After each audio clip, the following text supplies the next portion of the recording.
கர்த்தருடைய பரிசுத்த நாமத்துக்கு ஸ்தோத்திரம். இந்த நாளிலும் நாம் செய்திக்கு போவதற்கு முன்பாக ஒரு பாடலை பாடி நாம் செய்திக்குள் கடந்து போகலாம். வற்றாத நீரூற்று போலிருப்பாய், வளமிக்க தோட்டத்தை போலிருப்பாய். நாம் சேர்ந்து பாடலை பாடுவோம்.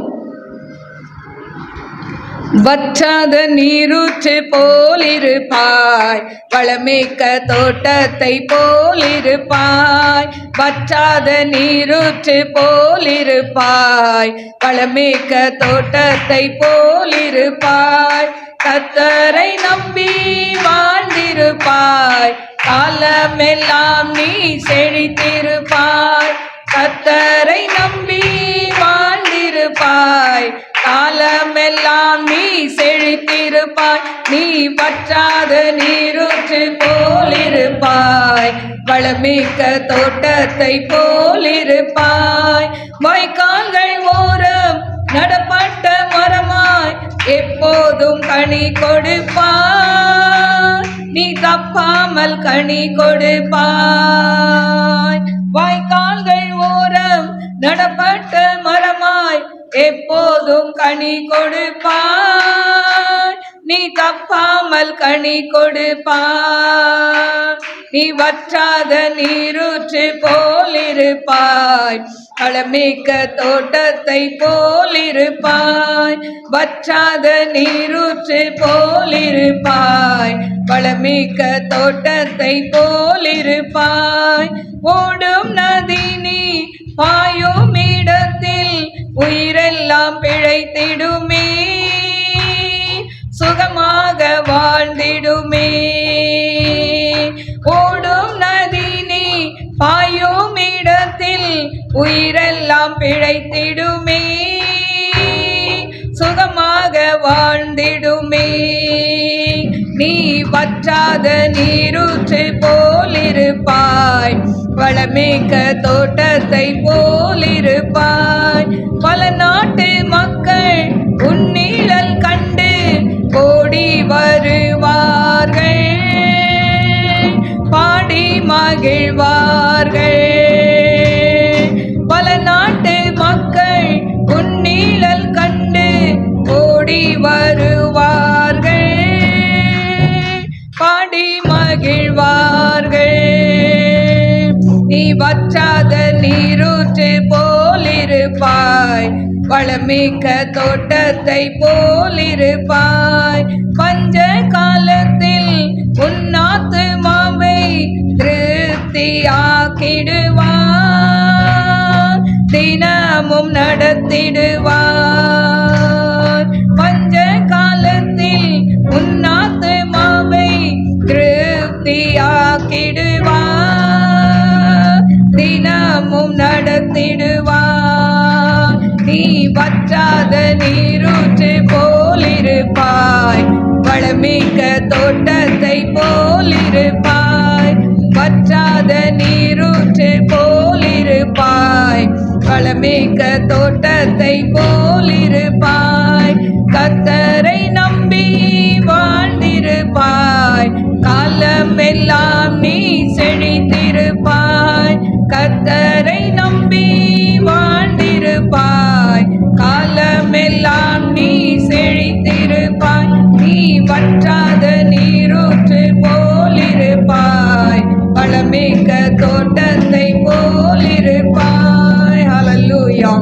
ஸ்தோத்திரிக்கிற ஆண்டவரே, மகா பரிசுத்தமுள்ள நல்ல தகப்பனே, மக்க கொடாக்கொடி ஸ்தோத்திரங்களை ஏறெடுக்கிற ஆண்டவரே, அன்பின் தேவனே, நன்றியோடு ஸ்துதிக்கிற ஸ்தோத்திரிக்கிற ராஜா, மகிமையின் தேவனே, மாக்கு ஸ்தோத்திரம் ஆண்டவர.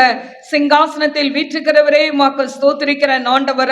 அப்பா, கடந்த மாதம் முழுவதும் எங்களை கண்ணின் மணி போல காத்து இந்த புதிய மாதத்துல பிப்ரவரி மாதம் முதல் தேதியில அப்பா உங்க சமூகத்துல எங்களை கூட்டி சேர்த்தீங்களே, மாக்கு நன்றி ஆண்டவர. அப்பா, நன்றியோடு ஸ்துதிக்கிற ஸ்தோத்திரிக்கிற ராஜா, மகிமையின் தேவனே, மாக்கு ஸ்தோத்திரம் ஆண்டவர. அப்பா, நன்றியோடு ஸ்துதிக்கிறவர் தீரவா லபோரியம் தரால் ரபி கரவா. ஆவியானவர் எங்கே உண்டாக விடுதலை உண்டு என்று சொன்னீங்களேப்பா. நீர் விடுதலை கொடுக்கிற தேவனாய் எங்கள் மத்தியில் நீர் இருக்கிறபடியினால் நன்றி சொல்லி துதிக்கிறேன் ஆண்டவரே. ஓ ரபௌலியா கரவா. தடைகளை உடைக்கிறவர் நீர், எங்களுக்கு முன்பாய் நடந்து போகிறேன் என்று சொன்னீங்க. எல்லா தடைகளை உடைத்து போடுங்க ஆண்டவரே. ஐ கம் தி லேக்கர் ஷல் பி ஹோதனை ரகந்தரால ரபி கரபா ஓரிபி கபௌரி அந்தரால ரபி கரபா ரக்ஷ போலா ரபி கரபல தீரபா கரபா ஓரபா லிபா கரபா தீமா ரபோலியா கன்ஷலோ ரபி கரபா ஓரிபி கரபா தீனமா கரபா. ஆண்டவரே மாக்கு ஸ்தோத்திரிக்கிற ஆண்டவரே. ஜனவரி மாதம் முழுவதும் உம்முடைய பிள்ளைகளை கண்ணின் மணி போல காத்தீங்களேப்பா ஆண்டவரே. இந்த புதிய மாதத்துல புது கிருபைகளை கொடுங்கப்பா, புது வல்லமையை கொடுங்க ஆண்டவரே. நல்ல ஸ்தோத்திரம் பண்ணுவோமா. ஆவில அபிஷேகத்தை பெற்றவர்கள் நல்ல அந்நிய பாஷையில நிரம்பி கொஞ்ச நேரம் ஓர் ரபா லிபா ரபா லிபா ரபா கபோரி அந்தரா லக்கபியா கரை கரபல பரபா ஓரிபி கபரபல பரபல பரபா. Fill my Lord. இந்த இடம் முழுவதும் உடைய அக்கினி இறங்கட்டும் ஆண்டவரே. ஓர் ரபௌலி யாக்கரபல தீரவா கரபா ஓர் ரபௌலி யாக்கரபா. இந்த புதிய மாதத்துல என்ன காரியம் சம்பவிக்கும் என்று சொல்லி கூட சிலர் கலங்கி வந்திருக்கலாம். ரீகம் தியாரபோலா ரபி கரபா. பல எதிர்பார்ப்புகளோடு நீ வந்திருக்கலாம். ஆனாலும் கர்த்தர் சொல்கிறார், நான் உன்னோடு கூட இருக்கிறேன், நான் உன்னை விட்டு விலகுவதும் இல்லை, உன்னை கைவிடுவதும் இல்லை என்று கர்த்தர் சொல்கிறார். ரீகா தோனை மாசா போல்கியதனை ஓரா பௌலியா கரபா ஓரிபி கரபா. உன் இருதய அங்கலாய்ப்பை அறிந்திருக்கிற தேவன் நான்.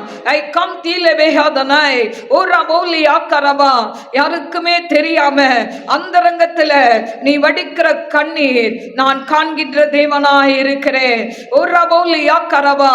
சோர்ந்து போகாதே, நிச்சயமாய் முடிவு உண்டு, உன் நம்பிக்கை வீண் போகாது என்று கர்த்தர் சொல்கிறார். கியா போல் பிஹாதனை ரகந்தரால ரபி கரபா ஓரிபி கபா ஷல் பிஹோதனை லட்ச போலஹதனை. அப்பா யூடியூப்ல பார்க்கிற ஒவ்வொரு பிள்ளைகளையும் நீங்க பிளஸ் பண்ணுங்க டாடி.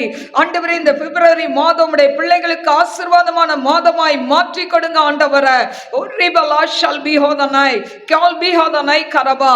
ஆண்டவரே, அடிமை சிலுவை நிழலுக்குள் மறைத்து நீங்க பேசுங்க டாடி. ஒரு மனுஷியுடைய சத்தத்தை அல்ல, தேவ சத்தத்தை பிள்ளைகள் கேட்கட்டும். இயேசுவின் நாமத்தில் கேட்கிறேன் பிதாவே, ஆமென். கர்த்தருடைய பரிசுத்த நாமத்துக்கு ஸ்தோத்திரம். நம்ம கடந்த மாதத்துல ஒரு வாக்கு தத்தத்தை நாம் பார்த்தோம். இந்த பிப்ரவரி மாதத்திலையும் தேவன் என்ன வாக்கு தத்தத்தை கொடுத்திருக்கிறார் என்று சொல்லி நாம் பார்க்கலாம். அதாவது இந்த மாதம் இந்த செய்தியின் தலைப்பு, உங்கள் உபத்திரவங்களுக்கு முடிவு உண்டு. ஹல்லேலூயா. கருமையான தெய்வ பிள்ளைகளே, நாம் நினைக்கிறோம் எவ்வளோ உபத்திரம் நம்ம வாழ்க்கையில இருக்கு, எவ்வளோ பாடுகள் நம்ம வாழ்க்கையில இருக்கு அப்படின்னு சொல்லி நம்ம நினைக்கிறோம். ஆனா ஆண்டவர் சொல்றாரு, உன் உபத்திரத்துக்கெல்லாம் நான் ஒரு முடிவை உண்டு பண்ணுவேன் என்று சொல்லி. ஹல்லேலூயா. சங்கீதம் 22:24, உபத்திரப்பட்டவனுடைய உபத்திரத்தை அவர் அற்பமாய் எண்ணாமலும் அருவருக்காமலும் தம்முடைய முகத்தை அவனுக்கு மறைக்காமலும் இருந்து தம்மை நோக்கி அவன் கூப்பிடுகையில் அவனை கேட்டருளினார். ஹல்லேலூயா. எனக்கு அருமையான தேவ பிள்ளைகளே, பாருங்க, இன்று உலகத்துல நம்ம உபத்திரப்படும் பொழுது, நாம் கஷ்டப்படும் பொழுது, இன்றைக்கு உலகம் என்ன பண்ணும்? நம்மளை அதாவது அற்பமாய் எண்ணும். ஹல்லேலூயா. எனக்கு அருமையான தேவ பிள்ளைகளே, அப்படி அற்பமாய் எண்ணுகிற ஜனங்கள் மத்தியில இன்னும் நம்ம உபத்திரப்படும் போது அநேகர் நம்மை அருவருப்பார்கள். ஹல்லேலூயா. இப்படி அருவருக்கிற ஜனங்கள் மத்தியில தம்முடைய முகத்தை அவனுக்கு மறைக்காமலும் இருந்து. ஹல்லேலூயா. பாருங்க, ஆண்டவர் மறைக்க மாட்டார். ஆனா இன்னைக்கு நம்ம உபத்திரப்படும் போது நம்ம மற்றவங்க கிட்ட போகும்போது என்ன பண்ணுவாங்க? அவங்க முகத்தை மறைத்து கொள்வார்கள். நமக்கு நேரே கடந்து வரும்போது கூட என்ன பண்ணுவாங்க? கையில ஏதாவது கொடை இருந்தா மறைச்சிக்குவாங்க, இல்லைன்னா திரும்பி பார்த்தும் பார்க்காமலும் என்ன பண்ணுவாங்க? கடந்து போவாங்க. எனக்கு அருமையான தெய்வ பிள்ளைகளே, ஆண்டவர் சொல்றாரு, தம்மை நோக்கி அவன் கூப்பிடுகையில் அவனை கேட்டருளினார். ஆண்டவரை நோக்கி கூப்பிடும் போது தேவன் கேட்பார். மனிதர்கள் என்ன பண்ண மாட்டாங்க? கேட்க மாட்டாங்க. நம்ம கூப்பிட்டா கூட என்ன பண்ணுவாங்க? காது கேட்காத மாதிரி போயிடுவாங்க. ஹல்லேலூயா. எனக்கு அருமையான தெய்வ பிள்ளைகளே, அப்போ இன்றைக்கு உலகத்துல பாருங்க, நம்ம அதாவது உபத்திரம் வரும் பொழுது, அதாவது நம்மளுடைய சொந்தங்கள் நம்மளை வெறுத்து விடலாம், நம்மளுடைய தாய் தகப்பன் கூட வெறுத்து விடலாம். சிலர் பாருங்க, நல்ல வசதி படைத்த தாய் தகப்பன், பிள்ளைகள் வரும் பொழுது 4 பிள்ளைகள் இருக்கிறது என்று வைத்துக் கொள்ளுங்கள், அதுல நல்லா ஒரு பிள்ளை நல்லா வசதியா இருக்கு, ஆனா அந்த 4ல் 1 கஷ்டப்படுதுன்னா, அந்த கஷ்டப்படுற பிள்ளை வீட்டுக்கு வரும் பொழுது அந்த தாயினுடைய உபசரிப்பு வேற மாதிரி இருக்கும். நல்ல வசதி படைத்த மகனோ மகளோ வரும் பொழுது அவங்களுக்கு உபசரிப்பு வேறு விதத்தில் இருக்கும். ஹல்லேலூயா. பெற்ற பிள்ளைகள் மத்தியிலே பாரபட்சம் பார்க்கிற சமுதாயத்துல நாம் வாழ்ந்து கொண்டு இருக்கிறோம். ஹல்லேலூயா. என் தேவன் பாரபட்சம் பார்க்கிறவர் அல்ல. அவர் ஏழை பணக்காரர் என்று பார்க்கிறவர் அல்ல. அழகானவர்கள் அழகு இல்லை என்று பார்க்கிறவர்கள் அல்ல. படிப்பாளி படிப்பு இல்லைன்னு சொல்லி பார்க்கிறவர்கள் அல்ல. என கருமையான தேவ பிள்ளைகளே, யார் அவரை நோக்கி கூப்பிட்டாலோ அவர் கூப்பிட்ட குரலுக்கு அவர் மறு உத்தரவு கொடுக்கிற தேவனாய் இருக்கிறார். ஹல்லேலூயா. என கருமையான தேவ பிள்ளைகளே, பாருங்க, இந்த உபத்திரம்னா என்ன? உபத்திரம்னு சொல்றோம், ஆனா இந்த உபத்திரத்துக்கு நிறைய மீனிங் தமிழ்ல கொடுத்திருக்காங்க. என்னன்னா, உபத்திரம்னா துன்பம், துயரம், இடையூறு, தொந்தரவு, வேதனை, இல்ல கொடுமை, சோதனை, இப்படி அநேக காரியங்கள், நெருக்கடி, இல்லைன்னா கஷ்டம். ஹல்லேலூயா. சிலர் சொல்லுவோம், இந்த உபத்திரம் தாங்கவே முடியல, ரொம்ப உபத்திரப்படுத்துற என்னைய அப்படின்னு சொல்லுவோம்ல நம்ம பேச்சில். எனக்கு கருமையான தேவ பிள்ளைகளே, இப்படி அநேக காரியங்கள் உபத்திரத்துக்கு அந்த தமிழாக்கத்துல கொடுக்கப்பட்டிருக்கிறதை நாம் பார்க்கிறோம். கிரேக்க மொழியில, கிரேக்க வார்த்தையில தீலிப்ஸ் அப்படின்னு கொடுக்கப்பட்டிருக்கு. அதாவது THLIPSIS. என கருமையான தேவ பிள்ளைகளே, அந்த கிரேக்க வேர்ட்ல அப்படி சொல்லப்பட்டிருக்கிறதை நாம் பார்க்கிறோம். என கருமையான தேவ பிள்ளைகளே, இந்த உபத்திரம் ஏன் நம்ம வாழ்க்கையில உபத்திரம் வரணும்? ஹல்லேலூயா. பாருங்க, உபத்திரம் வருவதற்கு முன்பாக நம்ம எல்லாம் என்ன பண்ணணும்? வழி தப்பி போனோம் என்று சொல்லி சங்கீதம் 119:67 தாவீது ராஜா சொல்கிறான், நான் உபத்திரப்படுவதற்கு முன் வழி தப்பி நடந்தேன், இப்பொழுதோ உம்முடைய வார்த்தையை காத்து நடக்கிறேன். ஹல்லேலூயா. நம்ம ஆண்டவரை அறிய முன்னால, ஆண்டவருக்குள்ள வர்றதுக்கு முன்னால நம்ம எல்லாரும் ஒரு நாள்ல என்ன பண்ணோம்? வழி தப்பி தான் நடந்தோம். ஹல்லேலூயா. இந்த உலகத்துக்கு பின்னாலதான் போய்கொண்டிருந்தோம். ஆனா உலகத்துக்கு பின்னால போய்கொண்டிருந்த உங்களையும் என்னையும் ஆண்டவர் என்ன பண்ணிருக்கிறார்? அவர் பக்கமாய் திருப்பி இருக்கிறார். ஹல்லேலூயா. அடுத்தது, ஏன் நமக்கு உபத்திரம் அப்படின்னு சொன்னா, சங்கீதம் 119:71 நான் உபத்திரப்பட்டது எனக்கு நல்லது, அதனால் உமது பிரமாணத்தை கற்றுக்கொள்கிறேன். ஹல்லேலூயா. உங்க வாழ்க்கையில என் வாழ்க்கையில உபத்திரமே வராட்டா நம்ம வேதத்தை எடுத்து வாசிக்க மாட்டோம். ஹல்லேலூயா. ஒருவேளை ஆண்டவர் நம்மளை வசதியாய் வைத்திருந்தால், ஒரு குறையுமே இல்லாமல் வைத்திருந்தால், இன்னைக்கு எத்தனை பேர் இந்த சர்ச்சில் உட்கார்ந்துருப்போம்னு தெரியாது. ஹல்லேலூயா. இங்க ஒவ்வொருத்தருக்கையும் தனிப்பட்ட முறையில் நாம் கேட்கும் பொழுது ஒவ்வொருத்தருடைய வாழ்க்கையிலே ஒவ்வொரு உபத்திரம் கட்டாயம் இருந்திருக்கும், ஒரு துன்பம் இருந்திருக்கும், பிரச்சனை இருந்திருக்கும். அதன் வழியாக தான் நம்ம ஆண்டவரை என்ன பண்றோம்? ஆண்டவரை பிடித்துக் கொள்கிறோம். நம்மளுடைய பின் சந்ததி, நம்ம பிள்ளைகள், நம்ம கிறிஸ்தவர்களா இருக்கிறதுனால அவர்கள் அதுல பிறந்து வளர்றாங்க. ஆனாலும் அவர்களுக்கும் ஒரு டர்னிங் பாயிண்ட் ஆண்டவர் வச்சிருக்கிறார். ஹல்லேலூயா. சின்னதிலே அபிஷேகத்தை கொடுத்துட்டாரு. சின்னதிலே அவங்க, அதாவது 10 வயது 12 வயது, ஏன் சின்ன பிள்ளையிலே அபிஷேகத்தை கொடுத்துட்டாருன்னா அவங்க பரிசுத்தவான் என்று சொல்லி கொடுக்கல, தேவன் அவர்களுக்கு பாதுகாப்பை கொடுக்கிறார். என் பிள்ளை உலகத்துல போய் விழுந்துடக்கூடாது என்றுதான் இன்னைக்கு அநேக வாலிப பிள்ளைகளை ஆண்டவர் அபிஷேகிக்கிறார். ஹல்லேலூயா. எனக்கு அருமையான தெய்வ பிள்ளைகளே, வாலிப நாட்கள்ல உலக ஆசை இச்சைகள்ல போய் விழுந்துடக்கூடாது என்பதற்காக ஒரு பாதுகாப்பு தான் பரிசுத்த ஆவியானவர். ஹல்லேலூயா.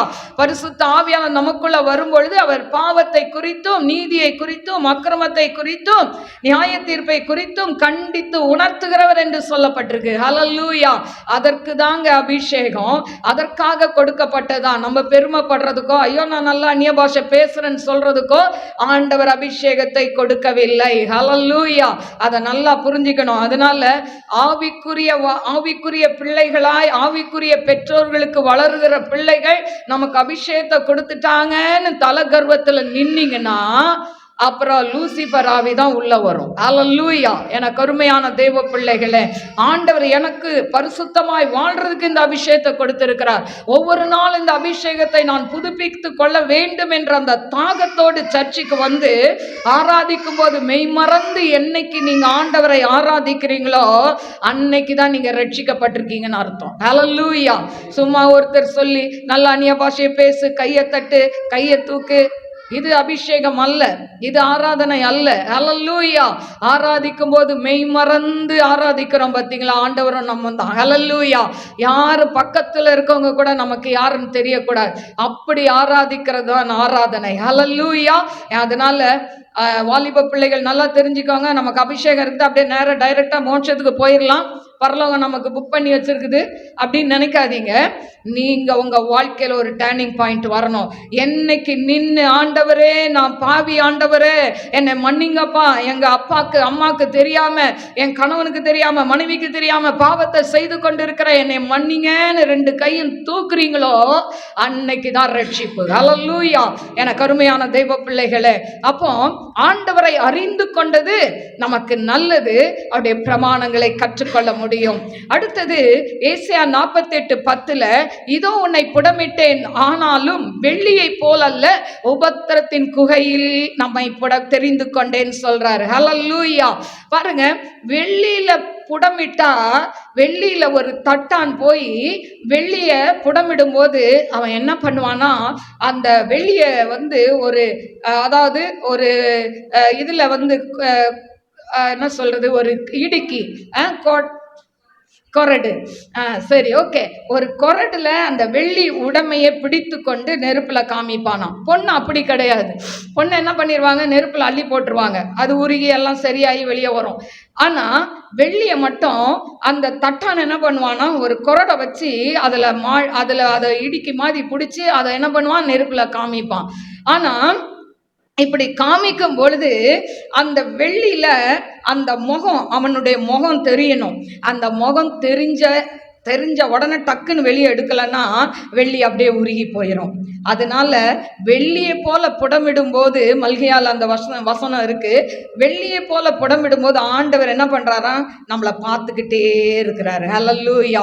நம்மளை பார்த்துக்கிட்டே இருக்கிறார். ஐயோ என் பிள்ளை, அதாவது நம்ம புடமிடுறதுன்னா லேசான காரியம் இல்லைங்க, அது வலிக்கும், வேதனை, கண்ணீர். நமக்கு ஏன் இருக்கிறோம் வாழ்க்கையில, செத்துட்டா நல்லா இருக்கும் அப்படியெல்லாம் நினைக்க தோணும், அதுதான் புடமிடுறது. அப்போ வெள்ளியை போல புடமிட்டா ஆண்டவருடைய முகம் நம்மளை பார்த்துக்கிட்டே இருக்கும். ஆனா ஆண்டவர் சொல்றார், உன்னை உபத்திரத்தின் குகையிலே தெரிந்து கொண்டேன். நீ உபத்திரப்பட்டு, நீ வேதனைப்பட்டு, கண்ணீர் வடித்து வாழ்க்கை வாழ பிடிக்கலன்னு சொல்லி பலர் உன்னை ஏளனமாய் தள்ளும் பொழுது, எல்லாராலும் கைவிடப்பட்ட சூழ்நிலையில நீ ஒதுக்கப்பட்ட மகளாய், நான் உதவாதவள் என்று உங்களை தள்ளி வைக்கும் பொழுது நீங்க வடிக்கிறீங்க பார்த்தீங்களா கண்ணீர், அந்த கண்ணீருக்கு என் தேவன் பதில் கொடுப்பார். அதான் சொல்றாரு, உன்னை உபத்திரத்தின் குகையில் தெரிந்து கொண்டேன். ஹல்லேலூயா. அடுத்தது பாருங்க, யோவான் 16:33, உபத்திரம் நமக்கு நிரந்தரமா அப்படின்னு கேட்டா, எனக்கு அருமையான தெய்வ பிள்ளைகளை, ஒவ்வொரு காலகட்டத்துக்கு ஒவ்வொரு உபத்திரம். இன்னைக்கு படிக்கிற பிள்ளைங்களுக்கு உபத்திரம் என்ன, ஸ்கூலுக்கு போறதே உபத்திரம், அம்மா படின்னு சொல்றதே ஒரு உபத்திரம், அப்படிதானே? அம்மா படின்னு சொன்னா, ஏமா என்னை உயிரை வாங்குற, கொஞ்ச நேரம் நிம்மதியா இருக்க விட மாட்டீங்களா, ஞாயிற்றுக்கிழமை தான் லீவு, அன்னைக்கும் சர்ச்சுக்கு எழுப்பிடுறீங்க, கொஞ்ச நேரம் ஃப்ரீயா இருக்க விடுறீங்களா அப்படின்னு பிள்ளைங்க இன்னைக்கு கேட்குறாங்க. அப்போ அம்மா அப்பா யாரா இருக்கிறாங்க, உபத்திரப்படுத்துறவங்களா இருக்கிறாங்க. எனக்கு அருமையான தெய்வ பிள்ளைகளே, இந்த உபத்திரம்லாம் நிரந்தரமா இல்லையே. ஸ்கூல் படிக்கிற வரைக்கும் உபத்திரம், அப்புறம் காலேஜுக்கு போனோடனே, காலேஜ் நல்லா படிச்சாதான் அடுத்து எங்க போக முடியும், வேலைக்கு போக முடியும். அதனால படி. அப்ப காலேஜுக்கு போன பிறகு உபத்திரம் அது வந்துகிட்டே தான் இருக்கும் பேரண்ட்ஸ் கிட்ட இருந்து, இல்ல, ஏன்னா ஃபீஸ் கட்டுறது அவங்க தானே, உங்களுக்கு என்ன வலிக்க போகுது. அல்லேலூயா. அப்போ அந்த ஃபீஸ் கட்டும் போது அப்பா அம்மா வைத்தியம் கட்டி அந்த ஃபீஸ் கட்டும் போது உபத்திரப்படுத்த தான் செய்வாங்க, சண்டை போட தான் செய்வாங்க. என்ன சொல்லுவாங்க, படிக்கிறியா இல்லையா, இல்லைன்னா என்ன பண்ணுவேன், கல்யாணம் பண்ணி கொடுத்துருவேன், படிக்கிறியா இல்லையா, இல்லைன்னா சட்டிப்பானை தேய்க்க போவோம் சொல்றாங்களா இல்லையா? சிலர் சொல்லுவாங்க 4 எரும மாடு வாங்கி விடுற மேய்ச்சிட்டுது. அல்லேலூயா. இதெல்லாம் நம்ம வழக்கத்துல சொல்ற ஒரு வார்த்தை. ஆனா எனக்கு அருமையான தேவ பிள்ளைகளே, இந்த உபத்திரம் எல்லாம் கொஞ்சம் கொஞ்சம் காலகட்டத்துக்கு தான். ஆனா ஆண்டவர் என்ன சொல்றாரு, உலகத்தில் உங்களுக்கு உபத்திரம் உண்டு, ஆனாலும் திடன் கொள்ளுங்கள், நான் உலகத்தை ஜெயித்தேன். யோவான் 16:33 சொல்லப்பட்டிருக்கு. அப்ப உலகத்தை ஜெயிக்கிற ஆண்டவராகிய இயேசு கிறிஸ்து நம்மோடு கூட இருக்கிறார். அதனால உபத்திரம் நீடிக்கவே நீடிக்காது, கொஞ்ச காலம் தாங்க. அதுக்கப்புறமா ஆண்டவர் என்ன பண்ணுவாரு, ஒரு பெரிய நீரூற்றை தருவார். ஹல்லேலூயா. அடுத்தது ரோமர் 5:3 சொல்லப்பட்டிருக்கு, இந்த உபத்திரம் நமக்கு எதை கொடுக்கும் அப்படின்னு சொன்னா, நம்ம வாழ்க்கையில உபத்திரம் வர வரதான் பொறுமை வரும். ஹல்லேலூயா. நமக்கு பொறுமைன்றது நிறைய பேருக்கு இல்லதான், இல்ல பொறுமையா இருப்போம். ஆனா இன்னொரு பொறுமை இருக்கு. என்ன பொறுமை? நீடிய பொறுமை. அப்ப நம்ம சொல்லுவோம், என்னை கோவப்படுத்தாத, எரிச்சல் படுத்தாத, என்னை டென்ஷன் ஆக்காத, இப்படிலாம் சொல்லிக்கிட்டே இருப்போம். ஆனா ஒரு காலகட்டத்தில் மீறும் போது அந்த நீடிய பொறுமை என்ன பண்ணிரும், போயிரும். ஹல்லேலூயா. அப்போ இந்த உபத்திரம் நமக்கு பொறுமையை கொண்டு வரும். ஹல்லேலூயா. எனக்கு அருமையான தெய்வ பிள்ளைகளே, இந்த உபத்திரம் பார்த்தீங்கன்னா எப்படின்னா, இன்னைக்கு ஒருவேளை அப்பா அம்மா ரொம்ப கண்ட்ரோலா கண்டிப்பா இருக்கிற அப்பா அம்மா கிட்ட வளர்ற பிள்ளைங்க, அவங்க சொல்லுவாங்க, எப்பதான் இந்த உபத்திரம் என்னை விட்டு போகுமோ அப்படின்னு நினைப்பாங்க. அவங்க நல்லதுக்கு சொல்றது பிள்ளைங்களுக்கு பாவக்காய் போல கசக்கும், இல்ல? எனக்கு அருமையான தெய்வ பிள்ளைகளே, ஆனா அந்த உபத்திரத்துல அப்பா அம்மா திட்டும் போது எதிர்த்து பேசாம வாயை மூடிக்கிட்டு, அதாவது திட்டுவாங்க. எப்படி திட்டுவாங்க? பின்னால திட்டுவாங்க. இந்த அப்பா அம்மாவுக்கு வேலையே கிடையாது, என்னை பத்தி புரிஞ்சிக்கவே மாட்டாங்க, என் உணர்வெல்லாம் அவங்களுக்கு தெரியாது, அப்படிலாம் பேசுவாங்க. ஆனா வெளியே சொல்லுவாங்களா? சொல்ல மாட்டாங்க. இது அப்படியே படிப்படியா பொறுத்து பொறுத்து பொறுத்து இந்த உபத்திரம் எப்படி வந்துடும்? பொறுமையா கொண்டு வந்துடும். வருமா வராதா? நல்ல ஒரு அல்லேலூயா சொல்லுவோமா? சொல்ல மாட்டீங்களே, பெரியவங்க சொல்லலாமா? ஹல்லேலூயா.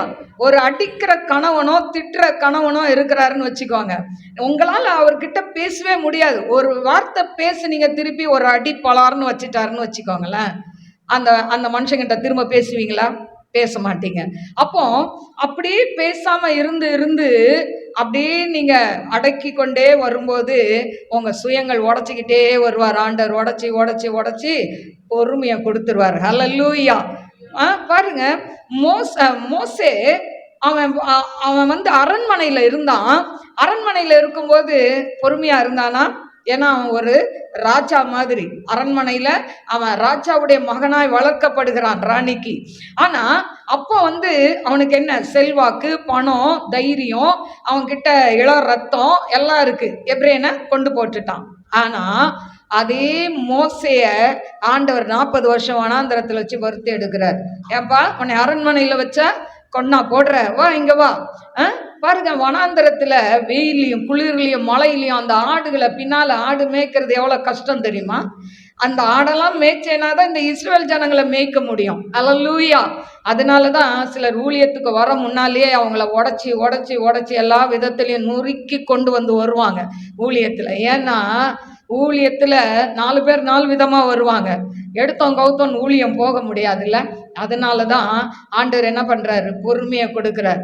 இப்போ உங்க அங்கிள், பாஸ்டர் அங்கிள் என்ன சொன்னாரு, ஸ்னாப்சாட்ல எல்லாரையும் பார்த்த பேரை வாசிக்கிறதுக்கு 1 செகண்ட் ஆகுமா? ஆகாது இல்ல? ஆனா அது உங்களுக்கு அப்ப மனசு எவ்வளவு வேதனையா இருக்கும் பாரு. அங்கிள் நம்ம பேரை வாசித்துட்டாரு, வேதனையா இருக்கும் இல்ல? அதனாலதான் மறைச்சி எல்லாரும் இருக்கிறீங்க உள்ள, அதுல இல்லாதவங்களும் இருக்கிறீங்க. ஆனா சொல்றது எல்லாரும் இருக்கிறீங்க, ஒட்டு மொத்தத்துல சொல்லியிருக்காங்க. அதுல இல்லாத பிள்ளைங்களும் இருக்கிறீங்க.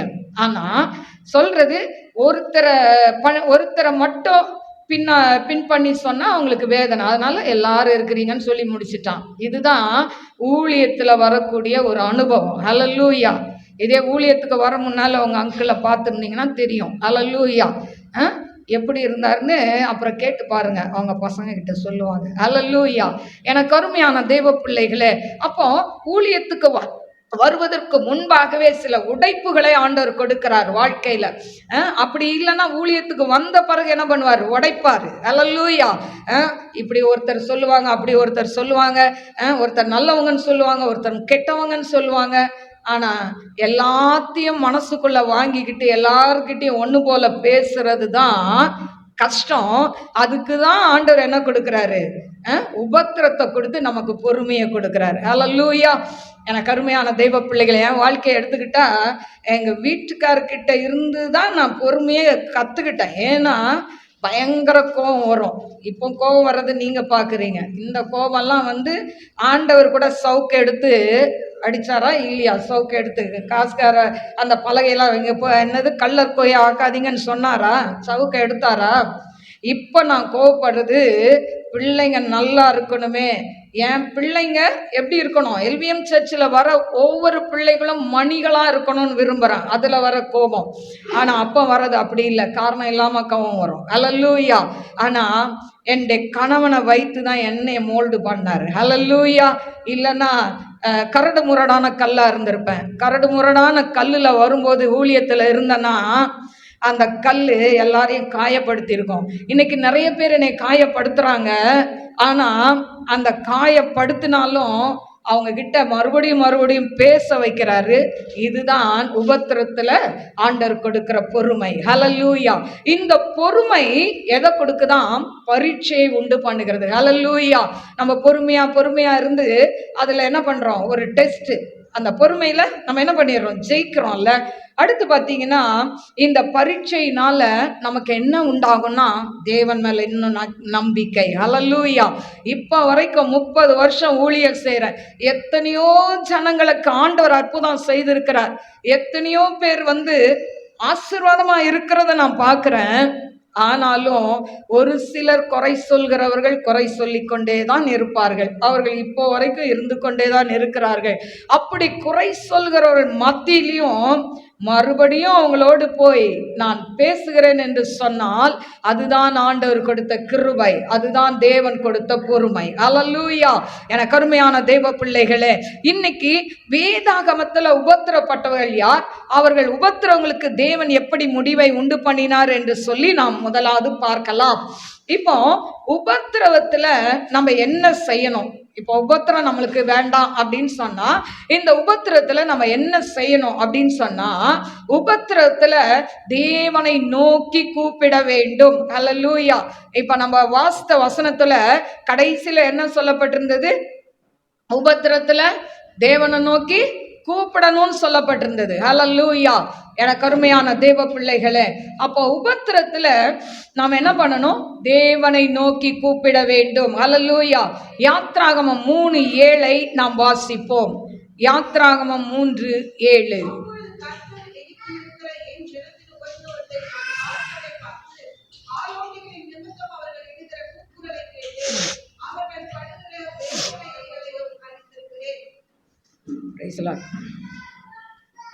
பாருங்க, யாத்ரா 3:7 அப்பொழுது கர்த்தர் எகிப்திலிருந்து என் ஜனத்தின் உபத்திரத்தை நான் பார்த்து ஆளோட்டிகளின் நிமித்தம் அவர்கள் இடுகிற கூக்குரலை கேட்டேன், அவர்கள் படுகிற வேதனைகளை அறிந்திருக்கிறேன். ஹல்லேலூயா. இஸ்ரவேல் ஜனங்கள் எத்தனையோ முறை ஆண்டவரை விட்டு பின்வாங்கி போனாங்க, ஆண்டவருக்கு பிரியம் இல்லாம நடந்தாங்க. ஆனா எனக்கு அருமையான தேவ பிள்ளைகளே, அந்த இஸ்ரவேல் ஜனங்கள் படுகிற அந்த வேதனைகளையும் அந்த ஆளோட்டிகள் வேலை செய்யறாங்க பார்த்தீங்களா, வேலை செய்யறதுக்கு லீடர் இருப்பாங்கல்ல, அவங்க மூலமா வருகிற தண்டனைகளைய அவங்க என்ன பண்றாங்க? அந்த கூக்குரல், அதனால படுகிற வேதனை கூக்குரலை அவங்க கேட்டாங்க அப்படின்னு சொல்லப்பட்டிருக்கு. ஆண்டவர் கேட்கிறாராம். எப்படி கேட்கிறார்? எனக்கு அருமையான தேவ பிள்ளைகளே, இதுல யாத்ராகமம் 2ஆம் அதிகாரம் 22ஆம் வசனத்துல 23ஆம் வசனத்துல, சில காலம் சென்ற பின் எகிப்தின் ராஜா மரித்தான். இஸ்ரவேல் புத்திரர் அடிமைத்தனத்தினால் தவித்து முறையிட்டு கொண்டிருந்தார்கள். அவர்கள் அடிமைத்தனத்திலிருந்து முறையிடும் சத்தம் தேவ சந்நிதியில் எட்டினது. ஹல்லேலூயா. பாருங்க, இன்னைக்கு கூட நீங்க நிறைய பேர் அந்தரங்கத்துல கண்ணீர் வடித்து கொண்டு இருக்கலாம்.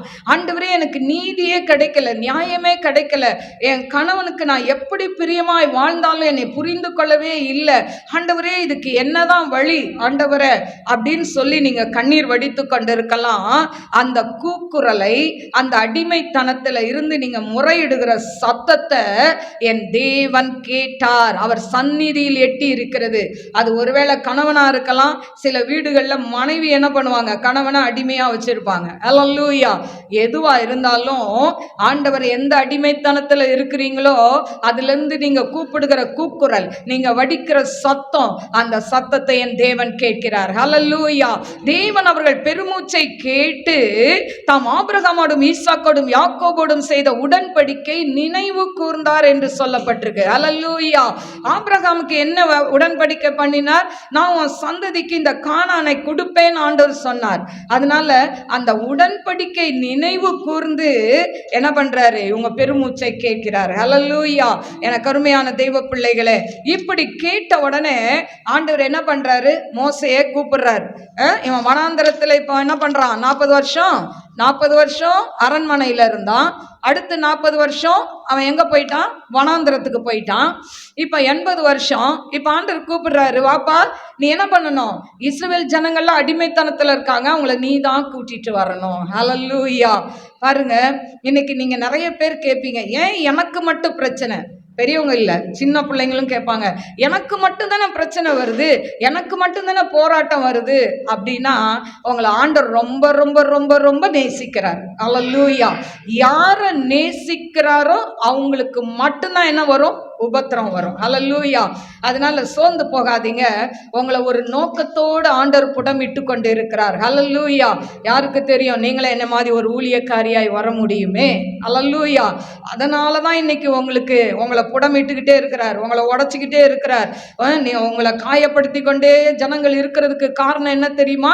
எனக்கு அருமையான தெய்வ பிள்ளைகளே, அதாவது உங்களை கொண்டு தேவன் பெரிய காரியங்களை செய்ய போகிறார். அல்லேலூயா. எனக்கு அருமையான தெய்வ பிள்ளைகளே, யாத்ராகமம் 3:9 நாம் வாசிப்போம். இல்ல 3:10 வாசிமா.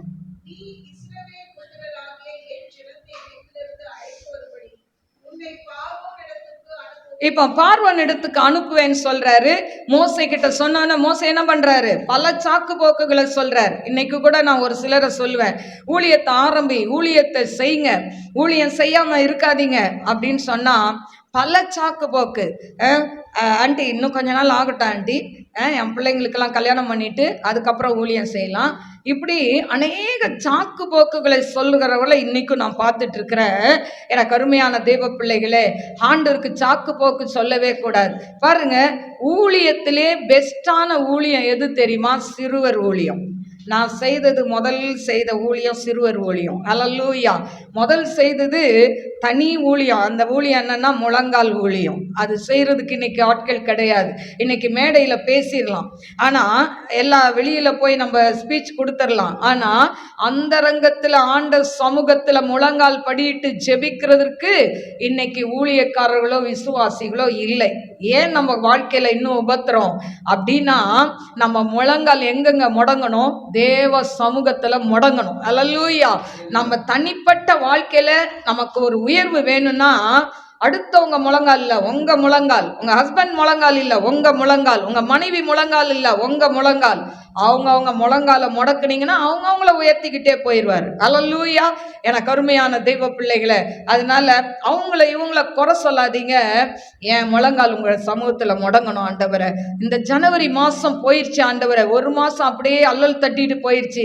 எத்தனை நாள் ஜெபிக்காம இருந்திருக்கோம், எத்தனை நாள் வேதத்தை வாசிக்காம இருந்திருக்கோம். ஆனா ஆண்டவர்கிட்ட சொல்லுங்க, இந்த பிப்ரவரி மாதம் ஆண்டவரே என்னை மறுபடியும் புதுப்பீங்க ஆண்டவரை.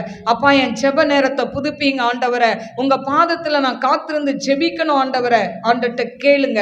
ஏன்னா நிறைய பேர் ஜெபத்தை இழந்து வந்து நிக்கிறீங்க. அல்லேலூயா. உங்க ஜெப நேரம் என்ன ஆச்சு, உங்க ஃபேமிலி பிரேயர் என்ன ஆச்சு, எல்லாம் உடைக்கப்பட்டு போயிருக்குல்ல, ஒரே மாசத்துல உடைஞ்சு போயிடுச்சு இல்ல. மறுபடி இந்த பிப்ரவரி மாதத்துல ஆண்டவர் சொல்லுங்க, அப்பா நாங்க குடும்ப ஜெபம் பண்ணணும். ஃபேமிலி ஜெபம் பண்ணாட்டா உங்க வீட்டுல ஒரு சமாதானமே இருக்காது. அல்லேலூயா. பிள்ளைகள் பெற்றோர்கள் மத்தியில சமாதானம் வேணும்னா ஃபேமிலி பிரேயர் கட்டாயம் பண்ணி தான் ஆகணும். ஹல்லேலூயா. எனக்கு அருமையான தெய்வ பிள்ளைகளே, ஒருவேளை வீட்டுக்காரர் லேட்டா வருவார் அப்படின்னு சொன்னீங்கன்னா, பிள்ளைகளோடு சேர்ந்து சகோதரிகள் என்ன பண்ணுங்க, ஃபேமிலி பிரேயரை பண்ணுங்க, நிறுத்தாதீங்க. ஹல்லேலூயா. நிறுத்துனீங்கன்னா பிசாசு உங்க வீட்டுக்குள்ள ஈஸியா நுழைஞ்சிருவாங்க. ஹல்லேலூயா. எனக்கு அருமையான தெய்வ பிள்ளைகளே, இப்ப ஆண்டவர் அவங்க எப்படி வெளியே வருவாங்கன்னு சொல்றாரு பாருங்க. 21 22 வாசி.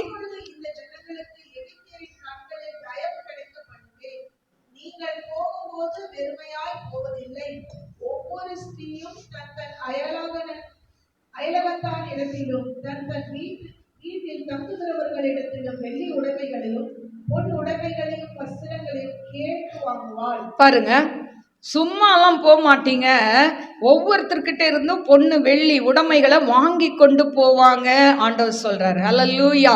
கர்த்தர் எவ்வளோ நல்லவர் பாருங்க. அவங்க அடிமைத்தனத்தில் இருந்தாங்க, அவங்கள பயங்கரமாக வேலை வாங்கினாங்க, செங்கல் அறுக்கிறதுக்கு வைக்கோல் கூட கொடுக்கல, நீங்களே போய் தேடுங்க, ஆனால் அந்த வேலையை செய்து முடிக்கணும்னு சொல்லி அவங்கள சாட்டையில் அடித்தாங்க. அவ்வளோ ஒரு கொடுமை, சரியான சாப்பாடு இல்லாமல். ஆனால் அந்த நேரத்தில் ஆண்டவர் மோசே என்கிற ரட்சகனை அனுப்பி அவங்கள அந்த அடிமைத்தனத்திலிருந்து வெளியே கொண்டு வராரு. வரும்போது அவங்க வெறும் கையா வரல, பொன்னையும் வெள்ளியும் உடைமைகளையும் கொள்ளையிட்டார்கள் என்று சொல்லப்பட்டிருக்கு. அங்கிருந்து கொள்ளையடித்து கொண்டு வந்தார்களாம். அந்த அளவுக்கு அவங்க வெறுமையாய் ஆண்டவர் விடலை. இன்னைக்கும் நீங்க எந்த அடிமைத்தனத்துல இருக்கிறீங்களோ, அதுல இருந்து நீங்க அழுதுட்டு இருக்கிறீங்களோ, ஆண்டவர் ஒரு நாள் உண்டு, நீங்க இழந்து போனதையெல்லாம் தேவன் உங்களுக்கு திரும்ப ரெட்டிப்பாய் தருவார். ஹல்லேலூயா.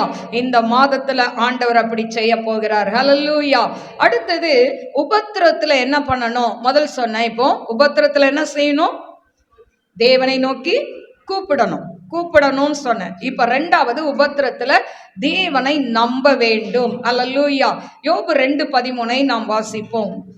வந்து அவன் மகா கொடிய துக்கம் என்று கண்டு ஒருவரும் அவனோடு ஒரு வார்த்தையும் பேசாமல் இரவு பகல் 7 நாள் அவனோடு கூட தரையிலே உட்கார்ந்திருந்தார்கள். பாருங்க, இப்போ யோபுக்கு வந்த துக்கம் மகா கொடிய துக்கம் அப்படின்னு சொல்றது யாரு? அவன் கூட இருந்த ஃப்ரெண்டுங்க. பாருங்க, அவன் தூரத்துல அவன் உரு தெரியாம நிலை குலைஞ்சி போய் இருக்கிற யோபுவை பார்த்த உடனே அவனுக்கு கொடிய துக்கம், மகா துக்கம் வந்திருக்குன்னு 7 நாள் அவனோட உபவாசிக்கிறாங்க, சாப்பிடவே இல்லை, அவன் கூடயே உட்காந்துட்டு இருக்கிறாங்க, அவ்வளோ துக்கம். அப்போ பாருங்க, அப்போ சாதாரண துக்கம் இல்லை யோபுக்கு, மகா கொடிய துக்கம்னு சொல்லப்பட்டிருக்கு. எனக்கு அருமையான தெய்வ பிள்ளைகளே, யோபு போல உங்களுக்கு எனக்கும் துக்கம் வரலையே, ஆனா நமக்கு வருகிற இந்த துக்கத்தையும் பாடுகளையுமே நம்ம என்ன பண்றோம்? ஐயோ உபத்திரம்னு சொல்லி நம்ம சொல்றோம். எனக்கு அருமையான தேவ பிள்ளைகளே, இப்போ இந்த உபத்திரத்தின் மத்தியில யோபு என்ன பண்றான்னா, யோபு 13:15 அவர் என்னை கொன்று போட்டாலும் அவர் மேல் நம்பிக்கையாயிருப்பேன்னு சொல்றான். ஹல்லேலூயா. அப்போ இன்னைக்கு உங்க வாழ்க்கையில என் வாழ்க்கையிலையும் என்ன உபத்திரம் வந்தாலும் நம்ம என்ன சொல்லணும்? ஆண்டவரே, நான் உங்க மேல நம்பிக்கையா இருப்பேன்ப்பா, நீங்க தான்ப்பா என் நம்பிக்கையே, எனக்கு யாரும் இல்லை. ஒருவேளை கணவன் இருக்கலாம், மனைவி இருக்கலாம், பிள்ளைகள் இருக்கலாம், சொந்தங்கள் இருக்கலாம், எல்லாம் இருக்கலாம். எல்லாம் இருந்தாலும் யார் மேலங்க நம்பிக்கை வைக்கணும்? ஆண்டவர் மேல மட்டும்தான். நல்ல அப்பா அம்மா உங்களுக்கு இருக்கலாம் பிள்ளைகளுக்கு, ஆனா உங்க நம்பிக்கை யார் மேல இருக்கணும்? தேவன் மேல. ஹல்லேலூயா. ஃபீஸ் கட்டணுமா? எங்க போய் கேட்கணும்? அப்பாட்ட கேட்கக்கூடாது. எங்க போய் கேட்கணும்? உங்க எல்லாருக்கும் ஒரு அப்பா, நம்ம எல்லாருக்கும் ஒரு அப்பா இருக்காரு, ஏசப்பா, அவர்கிட்ட கேட்கணும். ஆண்டவரே, ஃபீஸ் கட்டணும், எங்க அப்பாவுக்கு அந்த ஃபீஸ் கட்டுறதுக்கு பண தேவையை சந்திங்க அப்படின்னு பிள்ளைங்க கேட்கணும். உங்களுக்கு ஒரு பொருள் வேணுமா? அப்பா எனக்கு இது வேணும், அது வேணும், லேப்டாப் வேணும், அது வேணும், இது வேணும். அப்பா போய் நை பண்ணவே கூடாது. எங்க போய் கேட்கணும்? ஏசப்பா கிட்ட முதல் கேளுங்க. என்ன காரியமா இருந்தாலும் ஆண்டருக்கு சித்தமானா தருவாரு, சித்தம் இல்லைன்னா தரமாட்டார். ஹல்லேலூயா. எப்படி அப்பா கிட்ட கேட்டா உங்களுக்கு வேணும்ன்றத தான் வாங்கி தருவாங்கல்ல, வேண்டான்றத கொடுப்பாங்களா? கொடுக்க மாட்டாங்க. அதே போலதான் ஏசப்பாவும், நீங்க கேட்கறது என்னன்னு பார்ப்பாரு, உனக்கு இப்போ இது தேவையா? தேவைன்னா கொடுப்பாரு, தேவையில்லைன்னா தரமாட்டாரு. ஹல்லேலூயா. அதனால முறுமுறுக்க கூடாது. எனக்கு அருமையான தெய்வ பிள்ளைகளே, இப்போ யோபு 19ஆம் அதிகாரம் 25, 27 வாசிக்கலாமா?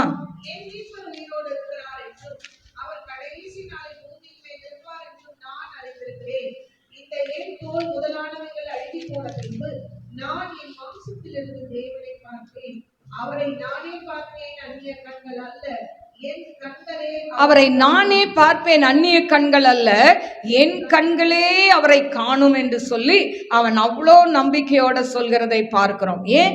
அவன் எல்லாம் அழிந்து போய் தோல் முதலாய் அழுகி போய் நாற்றம் எடுத்து சீனும் ரத்தமா வந்துட்டு இருக்கிறான், ஓட்ட வச்சு சொரண்டி கொண்டு இருக்கிறான்.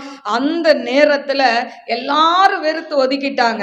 அவங்க வீட்டு வேலைக்காரன் கூட அவருக்கு என்ன பண்ணல, மரியாதை கொடுக்கல. பாருங்க, ஒரு மனுஷனுக்கு எப்ப மரியாதைன்னா அவன் நடமாடிட்டு இருக்கிற வரைக்கும் தான் மரியாதை. அல்லேலூயா. அந்த நபர் படுத்துட்டா அதுக்கப்புறம் அந்த மரியாதையெல்லாம் என்ன பண்ணிடும், கொஞ்சம் கொஞ்சமா அவங்கள விட்டு வேணா 1 மாசம் 2 மாசம் பார்க்க முடியும். ஆனா அப்புறமா என்ன பண்ணிடும், அந்த மரியாதை கொஞ்சம் கொஞ்சமா போயிடும். இப்ப யோபு ஒண்ணுமே இல்லை, அவன் நல்லா இருக்கும்போது, திடகாத்திரமா இருக்கும்போது அவன் ரோட்ல போனா வாலிபர்கள் எழுந்து நிற்பாங்களாம். அந்த மரியாதையோட வாழ்ந்தவன். ஆனா இன்னைக்கு ஓட்ட வச்சு சொரிஞ்சுக்கிட்டு இருக்கிறான். அவங்க மனைவி என்ன சொல்றா, இன்னுமா நீர் உயிரோடு இருக்கிறீர், தேவனை தூஷித்து ஜீவனை விடும். அப்போ மனைவியாலையும் அவன் வெறுக்கப்படுறான். நண்பர்கள் வந்து சொல்றாங்க, நீ இந்த பாவம் செய்திருப்ப, அந்த பாவம் செய்திருப்ப. அதாவது ஒரு புண்ணு இருந்தால் அந்த புண்ணை மேலே மேலே குத்தி காயப்படுத்துவாங்க. அதே மாதிரி தான் அவன் ஏற்கனவே நொந்து உடஞ்சி போய் இருக்கிறான். அவங்க ஃப்ரெண்டுங்க சொல்கிறாங்க, நீ என்ன பெரிய நல்லவனா அப்படி இப்படின்னு சொல்லிட்டு என்ன சொல்கிறாங்க, நீ இப்படிலாம் பாவம் செய்திருப்ப அப்படின்னு சொல்கிறாங்க. பாருங்க, எவ்வளோ ஒரு வேதனை, உடைக்கப்பட்ட நிலைமை. ஆனால் அவன் நம்பிக்கையெல்லாம் யார் மேலே இருந்தது, ஆண்டவராகிய இயேசு கிறிஸ்து மேல. ஹல்லேலூயா. அப்போ எனக்கு அருமையான தெய்வ பிள்ளைகளே, அப்ப நம்பிக்கை முழுவதும் தேவன் மேல வைத்திருந்தார். ஹல்லேலூயா. இதே போலதான் உங்க வாழ்க்கையில என்ன போராட்டம் வந்தாலும் நான் அசைவே மாட்டாண்டவரை, நீங்க என் வலது பாரிசத்தில் இருக்கிறீங்க, நான் அசைக்கப்படுவது இல்லைன்னு தாவீது சொன்னது போல நாம் சொல்ல கற்றுக்கொள்ள வேண்டும். இந்த மாதத்துல உங்க குடும்பத்துல என்ன பிரச்சனை வந்தாலும், என்ன போராட்டம் வந்தாலும், ஆண்டவரே நீங்க எனக்கு போதும்பா, நீங்க எனக்கு போதும் ஆண்டவர், அந்த நம்பிக்கையோடு நீங்க இருந்தீங்கன்னா பிசாசை நம்ம ஜெயிச்சிடலாம். ஹல்லேலூயா. நம்ம பிசாசை பார்த்து பார்த்து என்ன பண்றோம், ஓடுறோம். பாருங்க, ரோட்ல ஓடுற ஒரு நாய் நம்மளை துரத்திட்டு வந்ததுன்னா நம்ம ஓட ஓட அந்த நாய் ஓடி நிற்குமாங்க, நம்ம பின்னால் விரட்டிக்கிட்டே வரோம். ஆனால் அந்த நாய் ஓடி வரும்போது தைரியமாக நின்று ஒரு கல்லை மட்டும் எடுத்தீங்கன்னா அது 4 கால் பாய்ச்சலில் ஓடி போயிடும். ஹல்லேலூயா. இன்னைக்கு பிசாசை பார்த்து நம்ம பயப்படுறோம், அதுக்கு நமக்குள்ள இருக்கிறவர் யாருன்னு தெரியாது. வேதம் சொல்கிறது, இந்த உலகத்தில் இருப்பவனை காட்டிலும் நமக்குள் இருக்கிறவர் பெரியவர். அல்லேலூயா. நமக்குள்ள இருக்கிறவர் பெரியவர்னு பிசாசுக்கு தெரிகிற வரைக்கும் நம்மளை விரட்டிக்கிட்டே தான் வரும். நின்று திரும்பி ஒரு முறைச்சி உனக்குள்ளது ஒன்றும் என்கிட்ட இல்லைன்னு தைரியமாக சொன்னீங்கன்னா திரும்பி பார்க்காம ஓடி போயிடும். அந்த தைரியமாக சொல்கிறதுக்கு என்ன வேணும் தெரியுமா, உங்களுக்குள்ள ஜபம் இருக்கணும். அல்லேலூயா. அபிஷேகம் இருக்கணும். இருந்ததுன்னா தைரியமாக சொல்லலாம். பிசாசை பார்த்து உன்கிட்ட உள்ளது ஒன்று என்கிட்ட இல்லை, ஓடி போயிடும். எனக்கு அருமையான தெய்வ பிள்ளைகளே, அதனால் பிசாசை பார்த்தோ சேவனை பார்த்தோ பயப்படாதீங்க. செய்கிறவங்க செஞ்சுக்கிட்டே தான் இருப்பாங்க, ஒரு பக்கம் செஞ்சுக்கிட்டே இருக்கட்டும். ஆனால் நம்ம என்ன பண்ணணும், ஆண்டவருக்குள்ள ஸ்ட்ராங் ஆகிக்கிட்டே இருக்கணும். அதுக்கு தான் அவங்கள வச்சிருக்கிறாங்க. அவங்க செய்வனை பண்ண நம்ம என்ன பண்ணுவோம், பயந்து ஐயோ ஆண்டவரே செய்வனை எங்கள் வாழ்க்கையில் இது பண்ணக்கூடாது, நல்லா விழுந்து ஜெபம் பண்ணுவோம்ல. ஆனால் அப்படியே நார்மல் ஆகிட்டா அதுக்கப்புறம் நம்ம வாழ்க்கையில் ஜெபம் குறைஞ்சிரும். அதுக்கு தான் சில முள்ளை நம்ம பக்கத்திலே கொடுத்துருக்கிறார். அந்த முள் யாரு, ஒன்று மனைவியாக இருக்கும், அந்த முள் யாரு கணவனாக இருக்கும், அந்த முள் யாரு சில நேரம் பிள்ளைங்களாக இருக்கும். இது வச்சு அந்த முள் அப்பப்போ நறுக்குன்னு குத்தும் போது நம்ம என்ன பண்ணுவோம், குளிர்ந்து போன அந்த அதாவது ஆவிக்குரிய வாழ்க்கையில குளிர்ந்து போன தன்மை மாதிரி, அப்பா உம்மை நோக்கி பார்க்கின்றே, உம்மை நினைத்து துதிக்கின்றே அப்படின்னு சொல்லி உம்மை நோக்கி பார்க்க ஆரம்பிச்சிருவோம். ஹல்லேலூயா. எனக்கு ஒத்தாசை வரும் பர்வதங்களுக்கு நேராய் என் கண்களை ஏறெடுப்பேன்னு சொல்லி ஆண்டவரை பார்க்க ஆரம்பிச்சிருவோம். எனக்கு அருமையான தெய்வ பிள்ளைகளே, யோபு அப்படிதான் ஆண்டவரை பார்த்து கொண்டே இருந்தான். யோபு 14:14 மனுஷன் செத்த பின் பிழைப்பானோ, எனக்கு மாறுதல் எப்பொழுது வரும் என்று எனக்கு குறிக்கப்பட்ட போராட்டத்தின் நாளெல்லாம் காத்திருக்கிறேன். ஹல்லேலூயா. அப்போ அந்த போராட்டத்தின் நாளெல்லாம் அவன் என்ன பண்ணானா, காத்திருந்தான் என்று சொல்லப்பட்டு இருக்கிறது. எனக்கு அருமையான தெய்வ பிள்ளைகளே, அதே போல யோபு 42:7 ஆண்டவர் தேவனோடு பேசுகிறார். பேசிட்டு அவங்க ஃப்ரெண்டு கிட்ட போய் சொல்லும்போது சொல்றாரு, யோபுவை போல நீங்க நிதானமா பேசலன்றார். அப்போ யோபுக்கு நிதானமாய் பேசுகிற அந்த காரியம் எப்போ கிடைச்சதுன்னா, அவன் பட்ட உபத்திரம் வேதனையில அவன் என்ன பண்றான், பொறுமையா தன்னைத்தானே நொந்துக்கிட்டு, ஆண்டவரே எப்பப்பா இந்த பாடுகள் தீரும்னு சொல்லி ஆண்டவரோட பேசி பேசி பேசி அவனுக்கு ஆண்டவர் நீடிய பொறுமையை கொடுத்துட்டார். ஹல்லேலூயா. எனக்கு அருமையான தெய்வ பிள்ளைகளே, இப்போ சாத்தான் தேவன்கிட்ட என்ன கேட்கிறான்? முதலாவது கேட்கும்போது அந்த 1ஆம் அதிகாரத்துல, யோபு 1ஆம் அதிகாரத்துல பாருங்க, அவன் சொல்றான், அதாவது அதற்கு 9ஆம் வசனம், அதற்கு சாத்தான் கர்த்தருக்கு பிரதியுத்தரமாக, யோபு விருதாவாகவா தேவனுக்கு பயந்து நடக்கிறான்? ஆண்டட்ட போய் சொல்றான், என்ன சொல்றான், சும்மாவா உங்களுக்கு பயந்து நடக்கிறான்? அவனையும் அவனுக்கு உண்டான எல்லாவற்றையும் என்ன பண்ணிட்டீங்க, வேலி அடைச்சி வச்சிருக்கிறீங்க. அவன் சம்பத்து பூமியில பெருகி இருக்குது. இதெல்லாம் நீங்க தொட்டீங்கன்னா அவன் என்ன பண்ணுவான், உங்களை மறுதளிப்பான். இன்னைக்கும் நம்மளை பத்தி ஆண்டவர்கிட்ட பிசாசு கேட்டுட்டு வருவான். அல்லேலூயா. பெர்மிஷன் கேட்காம நம்மளை தொடவே முடியாது. அல்லேலூயா. அப்ப என்ன சொல்லுவான், நான் இவங்களை போய் நான் என்ன பண்ண போறேன், தொட போறேன். பாருங்க, லேசா ஒரு தலைவலி வந்துட்டா என்ன சொல்லுவோம், இப்பதானே சர்ச்சுக்கு போயிட்டு வந்தேன், ஐயோ எனக்கு மண்டைய பொளக்குது தலைவலி. அல்லேலூயா. அப்போ பிசாசு என்ன பண்ணுவான், சிரிப்பான் பக்கத்துல.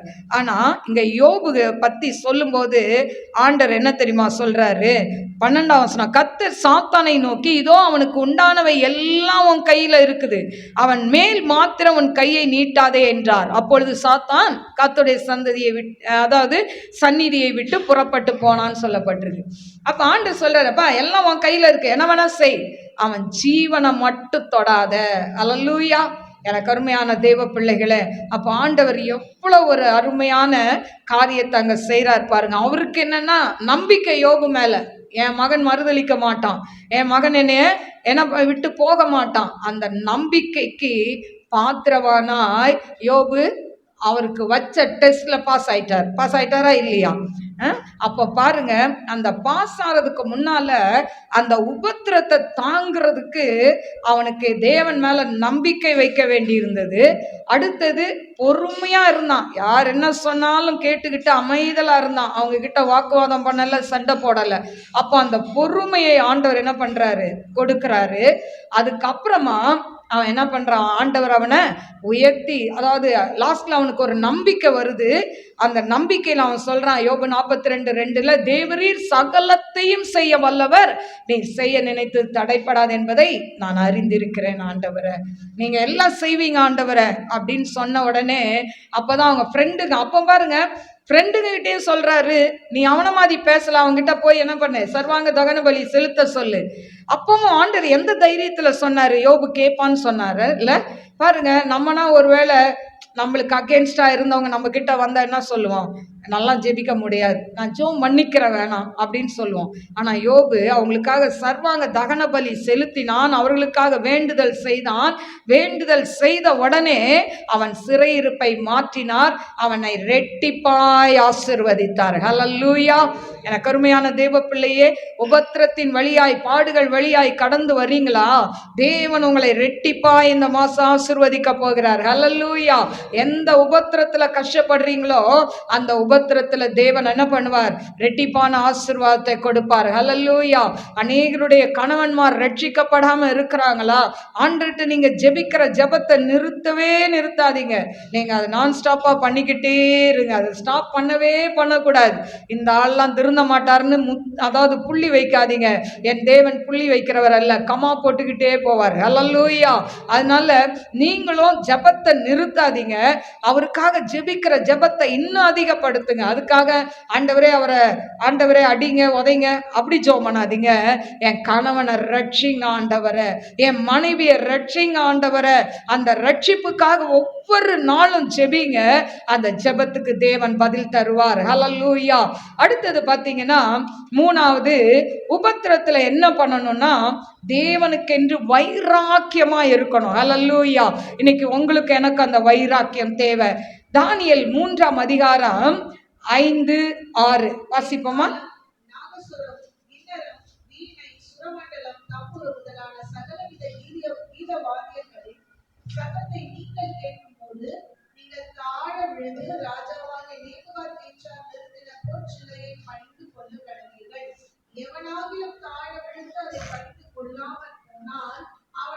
நேரமே எரிகிற அக்கினி சூளையின் நடுவிலே போடப்படுவான் என்றார்.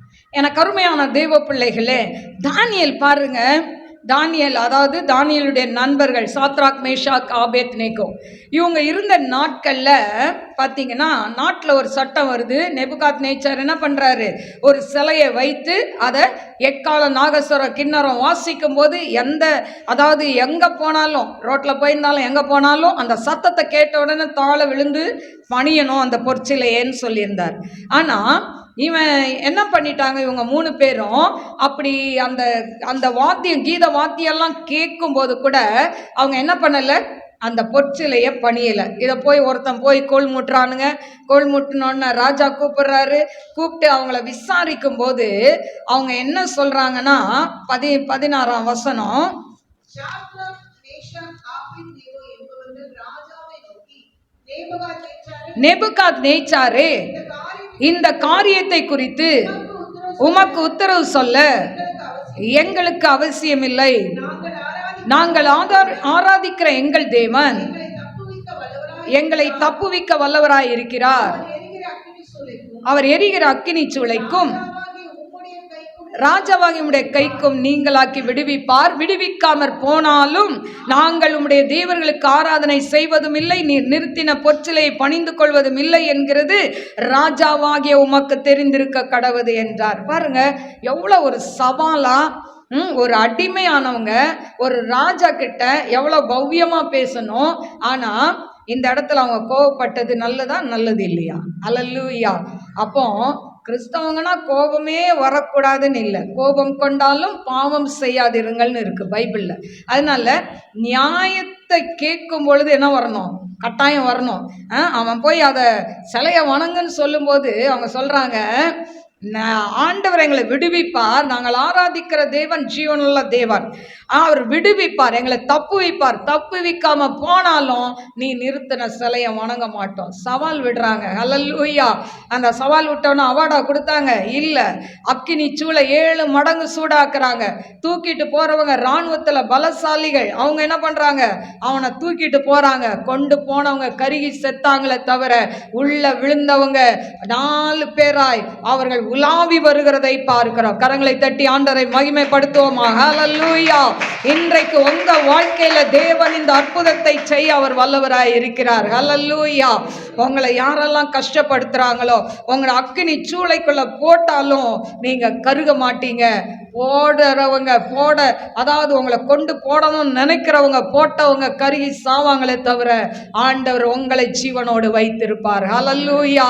எனக்கு அருமையான தெய்வ பிள்ளைகளே, அதுக்கு பிறகு எந்த ஆண்டவரை வேணானாங்களோ அவர் தான் உண்மையான தேவன் என்று நாட்டில் சட்டத்தை கொண்டு வந்தாங்க. அது மட்டுமல்ல, அந்த மாகாணம் முழுவதும் இவங்களை உயர்த்தி நல்ல ஒரு பதவியில உயர்த்தி வைத்து ஆசீர்வதித்ததை நாம் பார்க்கிறோம். அடுத்தது உபத்திரத்துல என்ன பண்ணணும்னா ஜெபிக்கணும். எனக்கு அருமையான தெய்வ பிள்ளைகளே, தானியேல் 6:10 மட்டும் வாசிப்போம். தானியேலும் என்றால் அந்த பத்திரத்துக்கு கையெழுத்து வைக்கப்பட்டது என்று அறிந்த போதிலும் தன் வீட்டுக்குள்ளே போய் தன் மேல் அறையிலே எருசலேமுக்கு நேராக பலகணிகள் திறந்திருக்க அங்கே தான் முன் செய்து வந்தபடியே தினம் 3 வேளையும் பாருங்க நாட்டுல சட்டம் வருது, 30 நாள் ராஜாவை தவிர யாரையும் என்ன பண்ணக்கூடாது, வணங்கக்கூடாது. அல்லேலூயா. அந்த சட்டம் வந்த உடனே அப்படி சட்டத்தை மீறினா எங்க போடுவாங்க, சிங்கக்கெபியில. ஆனா எனக்கு அருமையான தெய்வ பிள்ளைகளே, இப்ப சட்டத்தை மீறான் தானியேல். முத்திரையெல்லாம் வச்சுட்டாங்கன்னு தெரியுது பத்திரத்துக்கு. ஆனாலும் இவன் என்ன பண்றான், ஆண்டவர்கிட்ட ஜெபிக்கிறான், வழக்கத்தின்படியே ஜெபிக்கிறான். அல்லேலூயா. உங்க வீட்டில் பிரச்சனை வருதா, போராட்டம் வருதா, ஜெபத்தை மட்டும் நிறுத்தாதீங்க.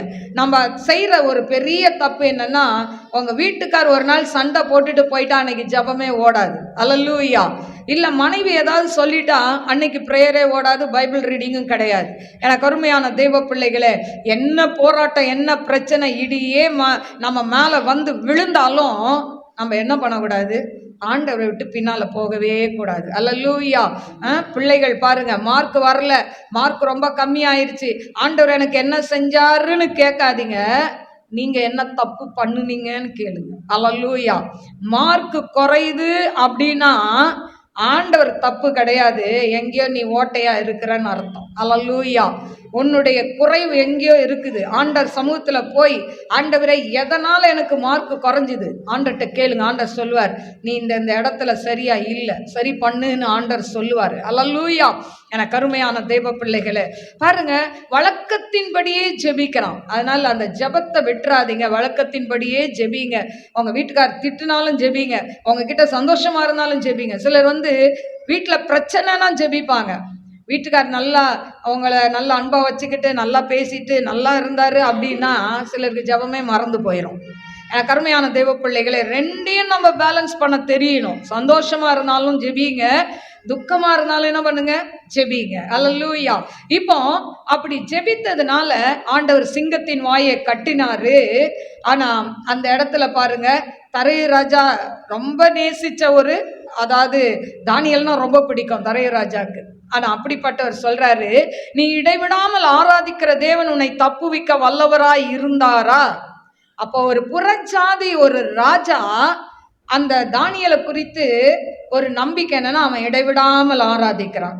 இன்னைக்கு உங்களை குறித்து ஆண்டவர் சொல்லணும், என் பிள்ளை என்னை இடைவிடாமல் ஆராதித்து கொண்டு இருக்கு, என்னை இடைவிடாமல் என்னை நினைத்து கொண்டு இருக்கு, அதனால நான் என் பிள்ளைக்கு இதை செய்வேன். இந்த காரியம் என் பிள்ளைக்கு நடக்கவே இல்லை, ஆனாலும் என் பிள்ளை எனக்கு பிரியமா நடக்கிறான்னு சொல்லி ஆண்டவர் என்ன பண்ணுவாரு, அவர் செய்ய நினைத்தது உங்க வாழ்க்கையில தடைப்படாது. அல்லேலூயா. இப்ப பாருங்க, அதே தானியேல் 6:28 தானியேலுடைய காரியம் ஜெயமாய் இருந்தது என்று சொல்லப்பட்டிருக்கு. கடைசியா ரோமர் 12:12 பாருங்க, நம்பிக்கையிலே சந்தோஷமாயிருங்கள், உபத்திரத்திலே பொறுமையாயிருங்கள், ஜெபத்தில் உறுதியாய் தரித்திருங்கள். 3 காரியம். நம்பிக்கையில சந்தோஷமா இருங்க. என் கர்த்தர் செய்வார், என் கணவனை ரட்சிப்பார், என் பிள்ளைய ரட்சிப்பார், என் மனைவியை ரட்சிப்பார், எங்க அப்பா அம்மாவை ரட்சிப்பார், இல்ல எங்க கடன் தீரும், எங்க பிசினஸ் ஆண்டவர் ஆசீர்வதிப்பார், எங்களுடைய கையின் பிரயாசங்கள் ஆசீர்வதிக்கப்படும், என் பிள்ளைக்கு திருமணம் ஆகும். இந்த நம்பிக்கை இருக்கணும். அதுல சந்தோஷமா இருங்க, உபத்திரத்துல பொறுமையா இருங்க. அல்லேலூயா. உபத்திரப்படும் போது உங்க வாழ்க்கையில துக்கம், நெருக்கம், போராட்டம், மற்றவங்க உங்களை கொடுமையா நடத்தும் போது என்ன பண்ணணும், பொறுமையா இருங்க. அடுத்தது ஜெபத்துல உறுதியாய் தரித்திருங்க. இந்த மாசம் 3 காரியம் நல்லா ஞாபகம் வச்சுக்கோங்க. ஆண்டவர் மேல நம்பிக்கையா இருங்க, 2வது உபத்திரத்துல பொறுமையா இருங்க, ஜெபத்துல உறுதியா இருங்க. ரோமர் 12:12 நீங்க அதாவது நமக்கு வாக்குத்தத்தம் கொடுத்தாலும் வாக்குத்தத்தத்துக்கு ரெமிடி என்னது, இந்த வசனம். வாக்குத்தத்தம் என்னது, ஆண்டவர் உபத்திரத்தை நம்மளை விட்டு நீக்கி போடுவாருன்னு இன்னைக்கு நம்ம பார்த்தோம் இந்த மாசம். ஆனா உபத்திரம் நீங்கணும்னா நம்ம என்ன பண்ணணும்னு கடைசியில இந்த வசனம் சொல்லுது. இந்த வசனத்தின்படி செய்யுங்க, கர்த்தர் உங்களை ஆசீர்வதிப்பார். கண்களை மூடி நாம் ஜெபிப்போம். ஸ்தோத்திரிக்கிறேன் ஆண்டவரே, மகா பரிசுத்தமுள்ள நல்ல தகப்பனே, மக ஸ்தோத்திரிக்கிறேன் ஆண்டவரே. அப்பா தகப்பனே, உபத்திரப்பட்டவனுடைய உபத்திரத்தை நீர் அற்பமா எண்ணாமல் மறுவறுக்காமலோ ஆண்டவரே மக்கு ஸ்தோத்திரமுடைய முகத்தை மறைக்காமல் இருந்து தம்மை நோக்கி கூப்பிடும் பொழுது நீர் அந்த ஜெபத்தை கேட்பேன்னு சொல்லி இருக்கிறீங்கப்பா. பிள்ளைகளுடைய ஜெபத்தை கேளுங்க ஆண்டவரே. அப்பா, யாரெல்லாம் உம்மை நோக்கி கூப்பிடுறாங்களோ அவங்க ஜெபத்தை நீர் கேட்க வேண்டுமாறு ஜெபிக்கிறேன். இந்த பிப்ரவரி மாதம் இது ஆன்லைன்ல யூடியூப்ல பார்த்து கொண்டிருக்கிற பிள்ளைகள், இன்னைக்கு சர்ச்சுக்கு நேராய் வந்திருக்கிற ஒவ்வொரு பிள்ளைகளையும் நீங்க ஆசீர்வதிங்க ஏசப்பா. இவங்களுடைய கையின் பிரயாசங்கள் ஆசீர்வதிக்கப்படட்டும், வாங்குற சம்பளங்கள் ஆசீர்வதிக்கப்படட்டும், அவங்க செய்கிற பிசினஸ் ஆசீர்வதியும், படிக்கிற பிள்ளைகளுடைய படிப்பை நீர் ஆசீர்வதியும் ஆண்டவரே. உமக்கு ஸ்தோத்திரிக்கிற துதிக்கிறேன் ஆண்டவரே. அப்பா, இந்த ஆன்லைன்ல பார்க்கிற பிள்ளைகள் யாரெல்லாம் வியாதியா இருக்கிறார்களோ அவர்கள் வியாதி சுகமாகட்டும் என்று ஜெபிக்கிறேன். படுத்த படுக்கையா இருக்கிற வியாதி படுக்கையை மாற்றி போடுங்கப்பா. டிப்ரெஷன்ல இருக்கிற பிள்ளைகளுடைய வாழ்க்கையில அந்த டிப்ரெஷனை எடுத்து போடுங்க ஆண்டவரே. அந்த டிப்ரெஷன் ஆவி அவர்களை விட்டு விலகட்டும் என்று ஜெபிக்கிறேன் ஆண்டவரே. திருமணமாகாத பிள்ளைகளுக்கு திருமண காரியங்கள் வாய்க்கட்டும், கைகூடி வரட்டும் என்று ஜெபிக்கிறேன். வேலை இல்லாம இருக்கிற பிள்ளைகளுக்கு வேலை பாக்கியத்தை கொடுங்கப்பா ஆண்டவரே. குழந்தை இல்லாத பிள்ளைகளுக்கு குழந்தை பாக்கியத்தை கட்டளையிடுங்க ஆண்டவரே. அப்பா, உங்க கரத்துல தாழ்த்தி ஒப்பு கொடுக்கிறப்பா. இன்னைக்கு வந்திருக்கிற ஒவ்வொரு பிள்ளைகளையும் கண்ணோக்கி பாருங்கப்பா. ஆண்டே, கையின் பிரயாசங்கள் ஆசீர்வதிக்கப்படணும் டாடி. அவங்க கை எம்டியா இருக்க கூடாது ஆண்டவரே. நிரம்பி வழியிற ஆசீர்வாதத்தை கொடுங்கப்பா. வெறும் உலக ஆசீர்வாதம் மட்டும் அல்ல, ஆவிக்குரிய ஆசீர்வாதத்தை கொடுங்கப்பா ஆண்டவரே. அவங்க உபத்திரத்துல நம்பிக்கையா இருக்கட்டும், பொறுமையா இருக்கட்டும், ஜெபத்துல உறுதியாய் தரித்து நிற்க கிருபை கொடுங்க டாடி. அப்ப அவங்க நாம மாத்திரம் மகிமைப்படட்டும். இயேசுவின் நாமத்தில் கேட்கிறேன் பிதாவே, ஆமென். God bless you. God bless you.